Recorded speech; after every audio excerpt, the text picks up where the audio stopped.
अगली खबर देहरादून से, जहां पर चारधाम यात्रा को लेकर सीएम धामी का बयान सामने आया है। चारधाम यात्रा की ब्रांडिंग पर जोर दे रही है सरकार।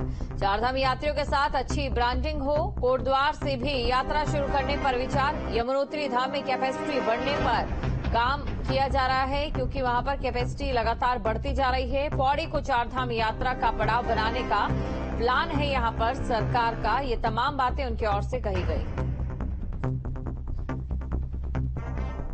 तो चारधाम यात्रा में लगातार लोगों की संख्या बढ़ती जा रही है, श्रद्धालुओं की संख्या बढ़ती जा रही है। और ऐसे में उत्तराखंड सरकार की अगर बात करें तो वो इस दृष्टिकोण के साथ आगे बढ़ रही है कि हम चारधाम यात्रा की किस तरीके से ब्रांडिंग करेंगे कि आने वाले समय में चारधाम यात्रा में लगातार लोग आए, अच्छी यादों के साथ लोग यहां से जाए, ताकि उत्तराखंड की जो एक आर्थिकी है चारधाम यात्रा, उसे और भी ज्यादा मजबूत किया जा सके।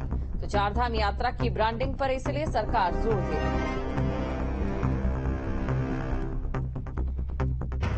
चारधाम यात्रा के कारण से हमारे पूरे इस क्षेत्र का एक पूरी आर्थिकी चलती है, व्यापार चलता है, साल भर का उनका काम चलता है। वो काम प्रभावित न हो, बल्कि वो आने वाले समयों में यात्रियों के साथ अच्छी एक ब्रांडिंग हो और उस ब्रांडिंग के साथ यात्रा का व्यापक प्रचार प्रसार भी हो, यात्रियों की संख्या भी बढ़े, उनको परेशानी न हो। उसके निमित्त जैसे ऋषिकेश में इस वर्ष एक बड़ा अनुभव यह आया कि राफ्टिंग के कारण से, अन्य कारणों से काफी लोगों को जाम की समस्या का सामना करना पड़ा। तो एक हमने वैकल्पिक, ये पहले समय में कोटद्वार से यात्रा प्रारंभ होती थी, कोटद्वार भी उस यात्रा का एक मार्ग हो सकता है। इसी प्रकार से जो हमारी विकासनगर से यात्रा चलती है, तो डामटा से आगे की जो सड़क है, उस सड़क का चौड़ीकरण के लिए मैं माननीय गडकरी जी से अनुरोध करने वाला हूं। उनसे मिलूंगा तो उनसे अनुरोध करूंगा। यमुनोत्री धाम, जहां पर इस पर श्रद्धालुओं की संख्या अत्यधिक रही है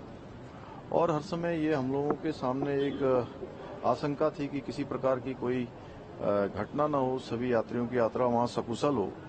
तो यमुनोत्री धाम का जो कैपेसिटी है, वो कैपेसिटी बढ़े, उसके विकल्पों पर, अन्य मार्गों पर भी हम काम कर रहे हैं।